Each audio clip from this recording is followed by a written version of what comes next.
한성교가 오늘 사퇴를 했어요. 근데 그러네요. 한성교가 우리 저 인쇄하기 전 후에 일어난 일이라 한성교가 사퇴하면서 한 말을 제가 핵심만 좀 이야기를 해드릴게요. 아, 진짜 그 워딩대로 한 거예요? 네. 좀 깜짝 놀랐는데. 참으로 가소로운 자들에 의해서 저의 정치 인생 16년 마지막을 정말 당과 국가에 봉사하고 정말 뭔가 좋은 흔적 남겨야겠다는 저의 생각은 막혀버리고 말았다. 한 줌도 안 되는 야당 권력 갖고 부패한 권력이 보여주고 싶었던 제 계략을 막았다. 저는 미래한국당 대표직을 이 시간 이후로 사퇴한다. 사실 제가 원했던 자리도 아니었다. 저는 1월 2일 불출마 선언하고 국회의원 생활 마지막 어떻게 하면 잘 마무리할 수 있을까? 일반 시민으로 어떻게 살까 하는 흐름에서 미래를 준비하고 있었는데 당으로부터 미래한국당의 대표직을 맡아달라는 요청을 거의 여러분으로부터 닷새 정도를 받아왔다. 그래서 내가 한 거고 이 공천도 개혁 공천을 했는데 정말 열받는 거예요. 지금 그러니까 이게 뭐가 잘못됐다라든지 이런 게 아니라 진짜 뿔 나서 사퇴를 하는 상황이거든요. 지금 이제부터가 시작이지 이제 논란은 진짜로. 그러니까 저는 그 황교안의 패착 중에 하나가 지금 한성교에 대해서 안전장치를 안 한 거에 대해서 당내에서 문제가 처음 제기가 있었다고 하는데 그러니까 정치를 잘 모르기 때문에 그냥 한성교한테 안전장치 없이 그냥 풀어준 거죠. 그러니까 이게 반란의 씨앗을 만든 거기도 하고 저는 지금 대구 경북 지역에서 무소속 출마 연대가 탄생할 것 같습니다. 그러면 나중에 이제 미래한국당이라는 정당이 누가 대표가 될지 모르지만 미래한국당에서 비례로 당선된 사람들과 무소속 연대가 새로 결합해서 원내교섭단체가 될 수 있을 것 같기도 하거든요. 미통당을 빼고. 그러니까 미통당에 있는 그 국회의원들이 네. 그러니까 저기 통합당으로 안 가는 거죠. 그러니까 그렇죠, 미래한국당이 그렇죠. 네, 미통당으로 안 가고 그렇게 될 경우에 나중에 이제 공수처 관련 좀 복잡한 그 경우의 수가 생깁니다.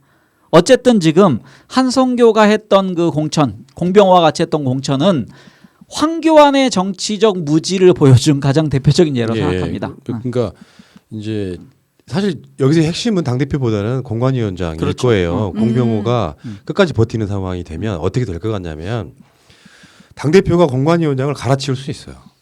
근데 공관위에서 만들어 놓은 비례대표 명단을 최고위에서 일단 거부를 하면 다시 재심의해가지고 다시 올리는데 결정권은 공관위에 있어요. 네. 그러니까 공병호가 계속 고집을 부리면 당대표를 새로 임명을 하고 그 당대표가 공관위원장을 자르는 방식을 택할 거라고 보는데 그 과정이 단순하겠어요?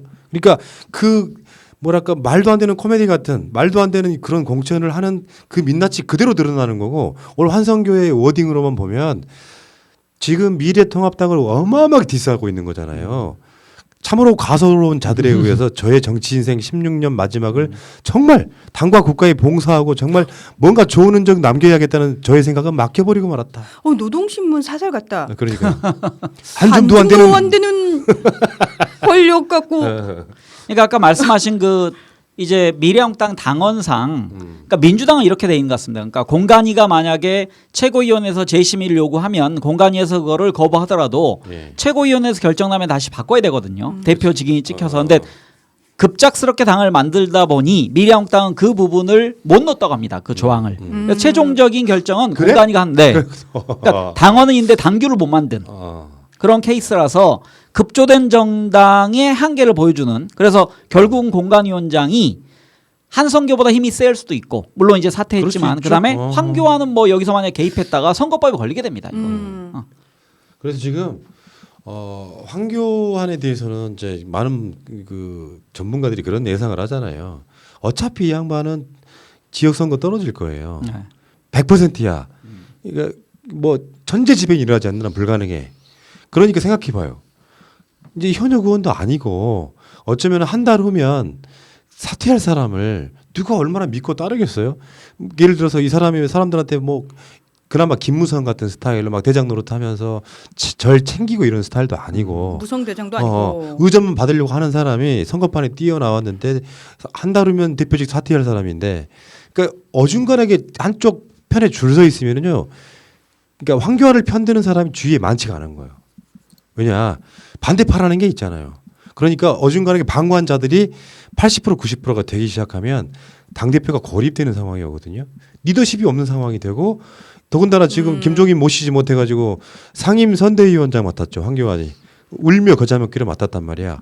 그러면서 지금 황교안 자체는 고립되면서 사실상 정치권에서 사라지는 수순을 받고 있습니다. 그러니까 자 제가- 이게 네. 저는 반기문 전 그 사무총장도 그렇고 황교안 대표도 그렇고 공통점이 있어요. 그러니까 공무원 출신들의 공통점이 있어요. 관료의 한계죠. 그렇죠. 관료. 이들은 월급쟁이로 평생을 살았기 때문에 돈을 푸는 걸 잘 모릅니다. 그리고 조직 내에서 다들 아실 거예요. 법카를 쓰거나 어떻게든 땡겨 쓸 수 있는 돈들 그분들 다 땡겨 쓰면서 불법적인 일로 하면서 살았거든요. 그러니까 다 까면 다 걸리는 그런 걸 하면서 살았는데 정치판은 뭐 익히 너무 잘 아시겠지만 조직력과 결국은 돈의 문제거든요. 근데 일단 공무원 출신이니까 거기서 본인의 조직이 있을 리도 없고 그러면 일단 돈을 쫙 풀어가지고 조직을 만들어야 되는데 그 돈 쓰는 게 아까운 거죠. 반기문이 저는 반대입니다. 반대로 생각하시는 아니 거예요? 아니 대부분 찬성하는데 네. 돈을 쓰는 정치 시대가 좀 지났고 그렇죠. 네, 그러니까 시대가 그렇지만 좀 바뀌었기 때문에 자기 주변에 사람을 배치하기 그러니까 정치를 위해서는 좀 네. 오래 한 사람들의 특징 이해찬 대표 같은 사람들은 실은 겉으로는 되게 강해 보이지만 사람을 끄는 힘이 있거든요. 그러니까 자기 사람으로 만드는 힘 이게 황교안한테 너무 부족한 거죠. 네, 그러니까 가장 첫 저는 번째로는 약간 구분을 해서 보자는 거예요. 정치의 부류 자체도 정치인의 부류 자체도 사실 지금 현재 미통당을 구성하고 있는 사람들은 돈으로 묶여 있는 사람들이 거의 대부분이란 말이에요. 그래서 황교안이 돈으로 묶여 있는 사람들 틈에 가서 본인은 그렇죠. 돈이 있는 것도 아니고 돈을 쓰는 스타일도 아닌데 어떻게 조직을 만들고 어떻게 그렇지, 리더십을 그렇지. 세우겠냐는 거죠. 양해하시 바랍니다. 저는 꼭 하루에 한 번씩 대립각을 세우거든요. 네. 근데 갑자기 그 생각이 나네. 서초동에 집을 내놓겠다 그랬잖아요. 아직 안 내놨대요. 그 말만 하고. 그러니까 종로에서 떨어지면은 서초동으로 다시 돌아갈 생각이 있고 거기가 재개발하고 뭐 그래가지고 아파트 값이 오를 예정이었다는 거야. 그러니까 이낙연 총리보다 그때 한 10억인가 비싼 아파트를 어떻게 할까 했는데 말만 내놓고 지금까지 한 번 부동산 한 번 다녀간 적이 없는 거예요. 그러니까 이번 총선 과정에서 황교안은 최소한 5명의 새로운 적을 만들었습니다. 아우. 그러니까 그게 뭐냐면 첫 번째가 이낙연이라는 그 종로의 적, 이건 뭐 공적인 적이죠. 그다음에 예. 두 번째가 한성교 자기의 가장 측근인 줄 알았는데 한성교가 적이 됐어요. 그다음에 세 번째는 김용호 공간위원장, 자기가 차도 살인하려고 했는데 결국은 들이받고 나갔습니다. 아 이놈이 정치를 하나도 모르는구나. 김용호가 자기 계보를 심으려다가 네. 그다음에 홍준표와 지금 완전 강을 건넜습니다. 그다음에 김종인 괜히 띄웠다가 영입도 못하고 거기에 또 이제 대기하고 있는 적들이 몇 명 있습니다.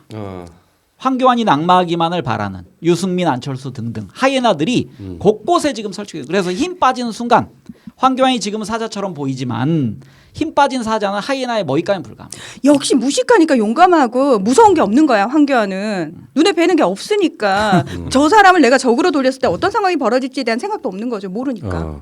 그러니까 이건 이랬어요. 정치에는 이 정치해야 되는 스타일들이 있어요.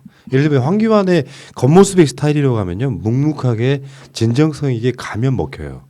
근데 황교안 자체는 뭔가 권위의식에 쩔어 있는 사람인데다가 그렇지. 이 스킨십이 부족한 스타일인데다가 이런 상황에서 머릿속에 개념이나 컨텐츠가 없다 보니까 늘 하는 말은 말실수 이런 거고. 그러니까 사람이 이런 게 있거든요. 사람을 다루는 법이 있어요. 리더십이라는 게. 내가 그걸 책으로 쓰고 있어요 지금. 리더십에 대한 연구를. 본인이 리더십이 있다고 생각을 하시는 거예요? 아니 그런 차원이 아니라 연구를 한번 해보고 싶은 거예요. 그러니까 아니 그 리더십 이끌다 말고요. 책을 읽다 할 때 리더십. 진짜 어떻게 책을 읽을지. 내가 황교안 씨한테 들려주고 싶은 얘기예요. 최고의 리더십은 일단 설선수범입니다. 그러니까 지금 현대 리더십은 쉽게 표현해서 저 사람은 내가 저 사람을 넘어설 수가 없어 할 정도로 성실하거나. 그게 첫 번째라고 일단 보고요. 그리고 두 번째 리더십의 요체는 책임감이에요. 아까 그 있죠. 경찰이나 검찰에 보려고 하면 내가 책임이다라고 말하는 그런 것들이 같이 얼버무려지면서 단순하게 뭐 술 한 잔 몇 잔 사주고가 리더십이 아니에요. 술 사주고 만들어진 리더십은 언젠가 깨져요. 나중에 술 먹고 싸우다가는 멱살잡이고 끝나는 거야. 문제는 그보다 훨씬 깊은 리더십이 있어요. 근데 이 리더십을 전혀 모르는 거. 왜? 의전만 받아온 사람은 일종의 지위가 만들어준 리더십. 국무총리 하고 있으면 사람들이 와 뭐 총리님 하던 그 리더십 때문에 절대 다가갈 수가 없는 거예요. 그게 이해찬과 황교안의 차이점일 그렇죠. 수 있습니다. 그러니까 군인이나 관료 집단에서 계급이 주는 그런 그 명령 체계와 정치인들이 갖는 그런 그 체계는 다른 거죠, 철저하게. 이거를 이제 일반인들이 이야기 가장 쉽게 비유를 들어드리면은 이 일명 백마병이거든요. 왕자가 백마를 타고 가니까 공주는 왕자를 보고 왕자님 이러고 눈이 반짝반짝 변하는 건데 백마는 자기를 보고 그런다라고 생각을 하는 거죠. 다시 말해서 이름 뒤에 붙어 있는 그 타이틀 때문에 많은 사람들이 그냥 공식적인 의전을 해줬을 뿐인데 본인이 그 타이틀이 떨어져도 그런 대우를 받는다라고 백마병에 걸린 거죠. 그렇게 해요. 예. 그러니까 그렇게 사람을 쉽게 표현하면 이 비유에 대해서 칭찬을 많이 해야 됩니다. 뭐가 마음에 안 드세요? 표정이 왜 그렇게 아니, 썩었어? 여러분들이 네. 오해를 하시는데 네. 진행을 빨리 해야 돼서 그러니까 의제가 이만큼 쌓여 있어가지고 공감 이런 정도라고 생각하시면 되고 나는 진짜로 내가 우리 패널들이 하는 말이 틀렸다고 생각하면 나름대로 반박해요. 공감하기 때문에 빨리 진행하려고 그러는 거예요. 간단히 옛다 인정 하나 주시죠. 그렇지. 오해하기 없기. 그러면 표정이라도 좀 예. 끝까지 함께하기. 참. 예. 아이고 나 참. 예. 어디까지 까먹었잖아 지금. 자 어쨌건 이 황교안의 그 리더십, 수박 거달기 같은 지위가 만들어준. 그러니까 궁여지책으로 전당대회에 끌려 나와가지고 당 대표가 되다 보니 그 당 대표에게 잘 보여서 공천 받겠다고 하는 자들이 만들어준 그 리더십이 또 한 번 취하는 순간, 그러니까 한 번도 리더십을 발휘해 본 적이 없는 사람이에요. 그자가 지금 리더십의 그 없음이 지금 말로를 보고 있는 거다 이렇게 보고요. 한성교는 황교안을 끌어내리는 게 문제가 아니고 한성교 사태는 지금의 미래통합당, 미래한국당 선거판을 완전히 망가뜨리고 있는 거예요. 제가 봤을 그렇죠. 때는요. 이 사건으로 뭐 비례나 지역구 다 포함해가지고 저는 10석 이상 날아가는 소리가 그냥 들리잖아요. 네. 맞습니다.